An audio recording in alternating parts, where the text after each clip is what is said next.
Hi everyone, welcome to Sri Saptagiri PU College online coaching classes, Department of Physics. This is of Unit 3 Current Electricity, Lecture 5. Okay, so let's begin with the relationship between the current I and drift velocity Vd. Okay, so now we have seen in the previous lectures what is the difference between relaxation time and a normal time, the expression for drift velocity, mean free path, potential difference, current, and some of the problems based on it. Now we are going to analyze what is the relation between current I and drift velocity Vd. This might be asked for 5 marks. Very important question, that is what is a drift velocity and derive an expression for current in terms of drift velocity. Okay, so consider this diagram as shown, where it consists of a conductor having a length L and area of cross section A. Let V be the potential difference applied across the conductor. Therefore, the electron starts drifting from one end to another end, and Vd be the drift velocity of free electrons. Due to electric field, the electrons drift with a velocity Vd. You know already this one. So ಯಾವ ರೀತಿ potential difference ನ apply ಮಾಡಿದ ತಕ್ಷಣ drift velocity of electrons ಅಥವಾ electrons ಯಾವ ರೀತಿ drift ಆಗುತ್ತೆ ವಿಡಿಯ ಮುಖಾಂತರ, ಅಂದ್ರೆ ವೆಲಾಸಿಟಿ ವಿಡಿ ಮುಖಾಂತರ, in the direction of applied electric field. By the definition, current flowing through the conductor is given by I is equal to Q by T. ನಾವೀಗ relation ಯಾವುದ್ರ ಬಗ್ಗೆ ಡಿಸ್ಕ್ರೈಬ್ ಮಾಡೋದಕ್ಕೆ ಅಥವಾ ಡಿರೈವ್ ಮಾಡೋದಕ್ಕೆ ಹೊರಟಿದೀವಿ ಅಂತ ಹೇಳಿದ್ರೆ ರಿಲೇಷನ್ ಬಿಟ್ವೀನ್ ಕರೆಂಟ್ ಐ ಮತ್ತೆ ಇನ್ನೊಂದು ಯಾವುದಾಗಿದೆ ಅಲ್ಲಿ drift velocity V D. So current ಅನ್ನೋದ್ರ ರೆಪ್ರೆಸೆಂಟೇಷನ್ ಬಂದು ಐ ಅಂತ ಮಾಡ್ತೀವಿ, ಡ್ರಿಫ್ಟ್ ವೆಲಾಸಿಟಿ ರೆಪ್ರೆಸೆಂಟೇಷನ್ ಬಂದು ವಿ ಡಿ ಅಂತ ಮಾಡ್ತೀವಿ. ನಾವೀಗ ಹೊರಟಿರೋದು ಐ ಮತ್ತೆ ವಿ ಡಿಗೆ ರಿಲೇಷನ್ ನ ಎಕ್ಸಿಬಿಟ್ ಮಾಡೋದಕ್ಕೆ. ಅದಕ್ಕೋಸ್ಕರ ಫಸ್ಟ್ ಈಕ್ವೇಶನ್ ಯಾವುದನ್ನ ಕನ್ಸಿಡರ್ ಮಾಡ್ತಾ ಹೋಗೋಣ. Let us consider I is equal to Q by T ಅಂತ ಒಂದು ಈಕ್ವೇಶನ್ ನ ಕನ್ಸಿಡರ್ ಮಾಡ್ತಾ ಹೋಗೋಣ. ಸೊ ಅವಾಗ ಏನಾಗುತ್ತೆ, ಫಸ್ಟ್ ನಾವು ಕ್ಯೂ ವ್ಯಾಲ್ಯೂನ ಸಪರೇಟ್ ಆಗಿ ಕಂಡುಹಿಡ್ಕೊಳ್ಳೋಣ.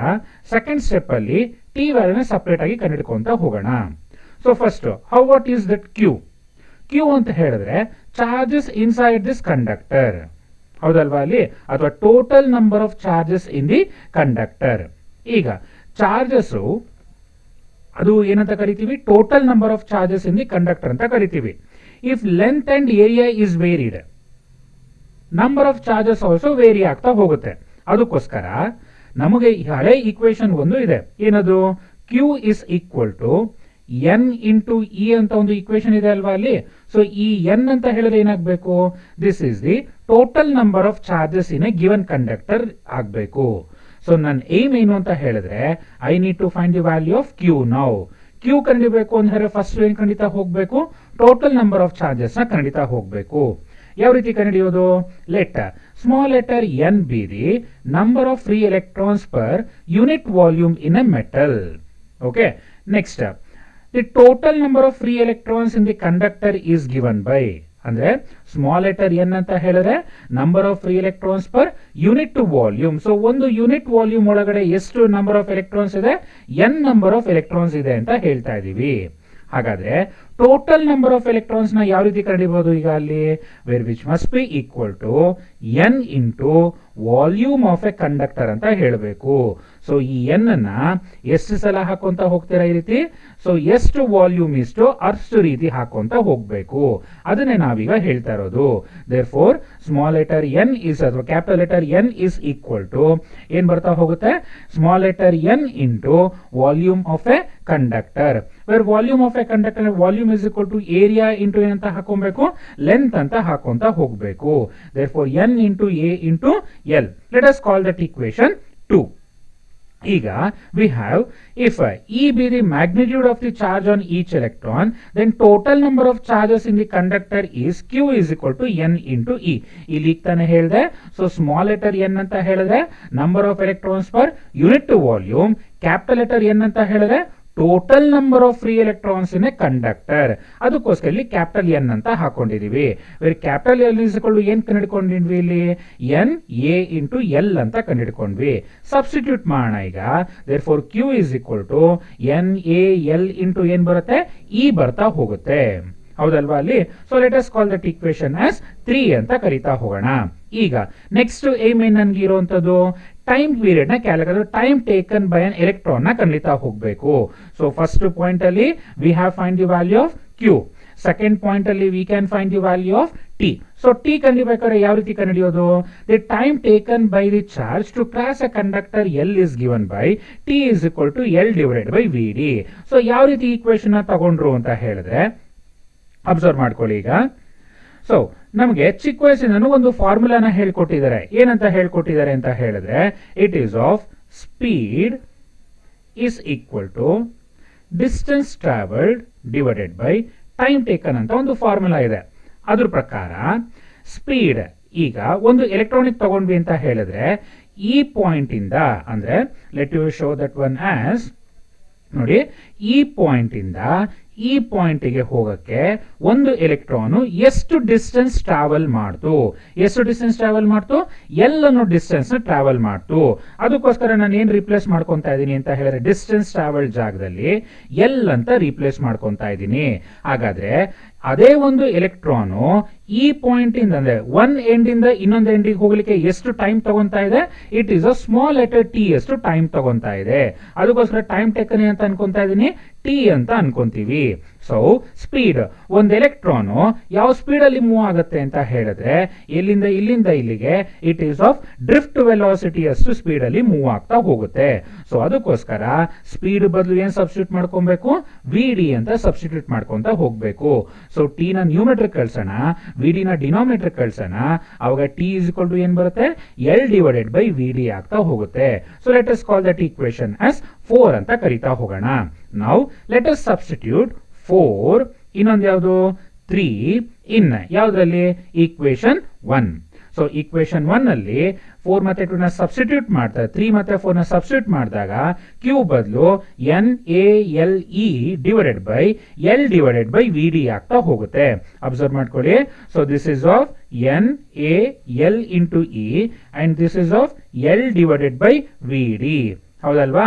ಸೊ ಏನ್ ಕ್ಯಾನ್ಸಲ್ ಆಗುತ್ತೆ, ಸೊ ನಮ್ಗಿಲ್ಲಿ ಕ್ಯಾನ್ಸಲ್ ಆಗುವಂತದ್ದು ಎಲ್ ಮತ್ತೆ ಎಲ್ ಕ್ಯಾನ್ಸಲ್ ಆಗುತ್ತೆ. 1 divide by V D numerator ಹೋಯ್ತು ಅಂತ ಹೇಳಿದ್ರೆ it is of V D ಬರ್ತಾ ಹೋಗುತ್ತೆ.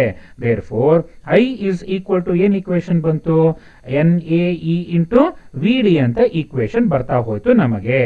So this is of very very very simple derivation. Okay, so ನಾವು expression for drift velocity and current ನ ನಾವೀಗ ಕಂಡಿತಾ ಹೋಗ್ತಾ ಇದೀವಿ. ಎನ್ ಅನ್ನೋದೇನು, it is of number of electrons per unit volume. ಏನೋದೇನು, ಏರಿಯಾ. ಇ ಅನ್ನೋದು ಚಾರ್ಜ್ ಆಫ್ ಅನ್ ಎಲೆಕ್ಟ್ರಾನ್. ಈ ಮೂರು ಕ್ವಾಂಟಿಟೀಸ್ ಏನಾಗ್ತಾ ಹೋಗ್ತಾ ಇದೆ, ಕಾನ್ಸ್ಟೆಂಟ್ ಆಗಿರೋದ್ರಿಂದ I can right it as I is proportional to ಏನಾಗ್ತಾ ಹೋಗುತ್ತೆ, ವಿ ಡಿ ಆಗ್ತಾ ಹೋಗುತ್ತೆ. ಏನಿದೆ ಅರ್ಥ, ಎಷ್ಟು ಫಾಸ್ಟ್ ಆಗಿ ಎಲೆಕ್ಟ್ರಾನ್ಸ್ ಮೂವ್ ಆಗ್ತಾ ಹೋಗುತ್ತೋ ಅಷ್ಟು ಚೆನ್ನಾಗಿ ಕರೆಂಟ್ ಕೂಡ ಏನಾಗ್ತಾ ಹೋಗುತ್ತೆ, ಪ್ರೊಡ್ಯೂಸ್ ಆಗ್ತಾ ಹೋಗುತ್ತೆ ಅಂತ ಅರ್ಥ ಅದು, ಹೌದಲ್ವಾ ಅಲ್ಲಿ. ಸೊ ನಿಮಗೆ ಲೆಕ್ಚರ್ ನಂಬರ್ 4 ಅಲ್ಲಿ ಹೇಳ್ಕೊಟ್ಟಿದ್ವಿ ಇದನ್ನ. So how V D and I are interlinked ಅಂತ. ಸೊ ಅದನ್ನ ಪ್ರೂಫ್ ಪ್ರಕಾರ, ಸೊ ಫಸ್ಟ್ ಐ ಮತ್ತೆ ವಿ ಡಿ ನ ತಗೊಂತಾ ಇದೀವಿ. ಸೊ ಯಾವ ರೀತಿ, ಐ ಇಸ್ ಪ್ರಪೋರ್ಷನಲ್ ಟು ಏನ್ ಬಂತು, V D. If V D increases I also increases. So ಬಹಳ ಸಿಂಪಲ್ ಆಗಿದೆ ಡಿರೈವೇಶನ್. 5 ಮಾರ್ಕ್ಸ್ ಕ್ವಶನ್ಗೂ ಕೇಳ್ಬೋದು ಅಥವಾ 3 ಮಾರ್ಕ್ಸ್ ಕ್ವಶನ್ಗೂ ಕೂಡ ಕೇಳ್ತಾ ಹೋಗ್ತಾನೆ. ಓಕೆನಾ, ಓಕೆ, ಸೊ ಈಗ ನಮಗೆ ರಿಲೇಷನ್ ಗೊತ್ತಾಯ್ತು ಏನು, I is equal to N a e into v d. ಇನ್ನೊಂದು ವಿ ಡಿಗೂ ಕೂಡ ಡಿರೈವೇಶನ್ ಮಾಡ್ಕೊಂಡಿದೀವಿ ಏನು, minus e into e divide by m into tau. So ಇವೆರಡನ್ನ ಯೂಸ್ ಮಾಡಿಕೊಂಡು we are going to exhibit the relation between V and I. ಈಗ so first point ಏನ್ ಮಾಡ್ಕೊಂಡ್ವಿ ನಾವು ಅಂತ ಹೇಳಿದ್ರೆ, ನನಗೆ ಬೇಕಾಗಿರೋದಂದ್ರೆ ಫಸ್ಟ್ ಏನು ಅಪ್ಲೈ ಮಾಡ್ತೀವಿ ನಾವು, ಪೊಟೆನ್ಷಿಯಲ್ ಡಿಫರೆನ್ಸ್ ನ ಅಪ್ಲೈ ಮಾಡ್ತೀವಿ. ಪೊಟೆನ್ಷಿಯಲ್ ಡಿಫರೆನ್ಸ್ ನ ಅಪ್ಲೈ ಮಾಡಿದ ತಕ್ಷಣ ಏನು ಎಲೆಕ್ಟ್ರಾನ್ಸ್ ಏನಾಗುತ್ತೆ, ಮೂವ್ ಆಗೋದಕ್ಕೆ ಸ್ಟಾರ್ಟ್ ಆಗುತ್ತೆ. ಯಾವ ವೆಲಾಸಿಟಿಲಿ ಮೂವ್ ಆಗ್ತಿತ್ತದು, ಡ್ರಿಫ್ಟ್ ವೆಲಾಸಿಟಿಲಿ ಮೂವ್ ಆಯಿತು. ಯಾವಾಗ ಎಲೆಕ್ಟ್ರಾನ್ಸ್ ಮೂವ್ ಆಗೋದಕ್ಕೆ ಸ್ಟಾರ್ಟ್ ಆಯಿತು, ಏನ್ ಪ್ರೊಡ್ಯೂಸ್ ಆಗ್ತಾ ಹೋಯ್ತು, ನನಗೆ ಕರೆಂಟ್ ಪ್ರೊಡ್ಯೂಸ್ ಆಗ್ತಾ ಹೋಯ್ತು. ಅದಕ್ಕೋಸ್ಕರ in this derivation we have exhibit the relation between ಯಾವ್ದು, ಐ ಅಂಡ್ ವಿ ಡಿ. ಈಗ ನೆಕ್ಸ್ಟ್ ಸ್ಟೆಪ್ ಯಾವ್ದಕ್ಕೆ ಹೋಗೋಣ, we can derive the expression for V and I. ಓಕೆನಾ, ಅಥವಾ relation between V and I. So V D ಮತ್ತೆ ಐಗೆ relation ಏನ್ ಬರುತ್ತೆ, V D is proportional to I. ನಾವೀಗ ವಿ ಮತ್ತೆ ಐ ಕೂಡ ಕಂಡಿಡ್ತಾ ಹೋಗೋಣ. ಓಕೆನಾ, ಸೊ ನೆಕ್ಸ್ಟ್ ಸ್ಲೈಡಿಗೆ ಬಂದ್ವಿ ಅಂತ ಹೇಳಿದ್ರೆ, first it is known as Ohm's law. So ಇದನ್ನ ಅಂತ ಕರಿತೀವಿ ಓಮ್ಸ್ ಲಾ ಸ್ಟೇಟ್ಮೆಂಟ್, ಅದೇ relation exhibit between V and I. So ಅದಕ್ಕೆ ಓಮ್ಸ್ ಲಾ ಅಂತ ಕರಿತೀರಾ ಅಲ್ಲಿ. ಸೊ ಏನು ಸಿಂಪಲ್ ಸ್ಟೇಟ್ಮೆಂಟ್ ಅಂತ ಹೇಳಿದ್ರೆ, Ohm's law states that at a constant temperature the electric current I flowing through a conductor is directly proportional to the potential difference V across the ends of the conductor ಅಂತ ಕರೀತಾ ಹೋಗಬೇಕು. ಬಹಳ simple ಆಗಿದೆ ಇಲ್ಲಿ statement ಏನಂತ ಹೇಳಬೇಕು, Ohm's law states that at a constant temperature the electric current I flowing through a conductor is directly proportional to potential difference V across the ends of the conductor ಅಂತ ಕರಿತೀವಿ. That is of constant temperature. ಏನಕ್ಕೆ sir, ಒಂದು doubt ಬರ್ತಾ ಹೋಗ್ಬೋದು ನಿಮಗೆ. So ಇಲ್ಲಿ constant temperature ಅಂತ ಕರಿತಿದ್ದೀರಾ ಅಲ್ಲಿ, 100% ಇದು ಕ್ಲಾರಿಫಿಕೇಶನ್ ಮುಂದಕ್ಕೆ ಸಿಗ್ತಾ ಹೋಗುತ್ತೆ. ಯಾಕೆಂದ್ರೆ ಓಮ್ಸ್ ಲಾ ತುಂಬಾ ಕಡೆ ಫೇಲ್ ಆಗ್ತಾನೆ, ಕೆಲವನ್ನ ಎಕ್ಸ್ಪ್ಲೈನ್ ಮಾಡೋದಕ್ಕೆ ಆಗಲ್ಲ. ಸೊ ಅಲ್ಲಿ ಎಕ್ಸ್ಪ್ಲೈನ್ ಮಾಡೋದಕ್ಕೆ ಆಗದೇ ಇರುವಂತ ಫಸ್ಟ್ ಕ್ರಿಯಾರಿಟಿ ಬಂದು ಅಥವಾ ಪ್ರಿಯಾರಿಟಿ ಬಂದು ಯಾವ್ದಿರುತ್ತೆ ಅಂತ ಹೇಳಿದ್ರೆ ಟೆಂಪರೇಚರ್. ಟೆಂಪರೇಚರ್ ಚೇಂಜ್ ಆಯಿತು ಅಂತ ಹೇಳಿದ್ರೆ ಯಾವುದೇ ಕಾರಣಕ್ಕೂ ವಿ ಮತ್ತೆ ಐ ನ ಪ್ರಪೋರ್ಷನ್ ಅಂತ ಹೇಳಕ್ ಆಗಲ್ಲ ನಾವು. ಅದು ಯಾವ ರೀತಿ ಏನಕ್ಕೆ ಚೇಂಜ್ ಆಗುತ್ತೆ ಪ್ರತಿಯೊಂದನ್ನು ಕೂಡ ಮುಂದಿನ ಕ್ಲಾಸಸ್ ಅಲ್ಲಿ ನೋಡ್ತಾ ಹೋಗ್ಬೋದು ನಾವು. ಈಗ ಜಸ್ಟ್ ಓಮ್ಸ್ ಲಾ ಸ್ಟೇಟ್ಮೆಂಟ್ ಏನಂತ ಹೇಳಬೇಕು, that is V is proportional to I or I is proportional to V. Proportionality constant ನ ತೆಗೆದು ಹಾಕಿದ್ರೆ ಅವಾಗ ಇಸ್ ಈಕ್ವಲ್ ಟು ಹಾಕಿ ಒಂದು ಪ್ರಪೋರ್ಷನಾಲಿಟಿ ಕಾನ್ಸ್ಟೆಂಟ್ ಹಾಕ್ತಿವಿ, ಏನದು ಆರ್. ಇಲ್ಲಿ I is proportional to V ಇದೆ, ಈ ಪ್ರಪೋರ್ಷನಾಲಿಟಿ ಸೈನ್ ನ ಏನ್ ಮಾಡ್ತಾ ಇದೀನಿ ನಾನು, ರಿಮೂವ್ ಮಾಡ್ತಾ ಇದ್ದೀನಿ. ರಿಮೂವ್ ಮಾಡಿದಾಗ ಏನ್ ಬರಬೇಕು, is equal to along with the one constant, and that constant is known as electrical resistance ಅಂತ ಕರೀತಾ ಹೋಗ್ತೀವಿ. ಓಕೆನಾ, ಸೊ ನಿಮಗೆ ಸ್ಟೇಟ್ಮೆಂಟ್ ಫಾರ್ ಓಮ್ಸ್ ಲಾ ಅಂತ ಕೇಳಿದ್ರೆ ಈ ಕಂಪ್ಲೀಟ್ ಫುಲ್ಲು ಬರಿತಾ ಹೋಗ್ಬೇಕು ನೀವು. ಅರ್ಥ ಆಗ್ತಿದೆ ಅಲ್ವಾ ಅಲ್ಲಿ? ಓಕೆ, ಸೊ ಇನ್ನೊಂದ್ಸಲ ಹೇಳೋಣ. ಓಮ್ಸ್ ಲಾ ಅಂತ ಹೇಳಿದ್ರೆ at a constant temperature the current flowing through a conductor is directly proportional to potential difference V applied across the ends of the conductor. That is of I is proportional to V or V is equal to IR, where R is a proportionality constant which is known as, in the physical ಆಗಿ ಏನಂತ ಕರಿತೀವಿ ಅದನ್ನ, electrical resistance of a conductor ಅಂತ ಕರೀತಾ ಹೋಗ್ತೀವಿ. ಓಕೆನಾ, so ಈಗ ಈ ಓಮ್ಸ್ ಲಾ ಎಕ್ಸ್ಪೆರಿಮೆಂಟ್ ವ್ಯೂನ ಒಂದ್ಸಲ ಅಬ್ಸರ್ವ್ ಮಾಡ್ಕೊಂತ ಹೋಗೋಣ. ಯಾವ ರೀತಿ ಇದು ಐ ಪ್ರಪೋರ್ಷನಲ್ ಟು ವಿ ಆಗುತ್ತೆ. So V is proportional to I ಅಂದ್ರೆ ಏನಂತ ಅರ್ಥ ಅದು. ಸೊ ಪ್ರಾಕ್ಟಿಕಲ್ ವ್ಯೂ ನೋಡಿದಾಗ ನಮಗೆ ಸ್ವಲ್ಪ ಕ್ಲಾರಿಫಿಕೇಶನ್ ನೀಟಾಗಿ ಸಿಗ್ತಾ ಹೋಗುತ್ತೆ. ಅಬ್ಸರ್ವ್ ಮಾಡ್ಕೊಳ್ಳಿ. ಈಗ first let us consider a circuit where this consist of, ಏನ್ ಕನ್ಸಿಸ್ಟ್ ಮಾಡಿದೆ ಇದು ಅಂತ ಹೇಳಿದ್ರೆ, just a minute. Okay, so let us consider this circuit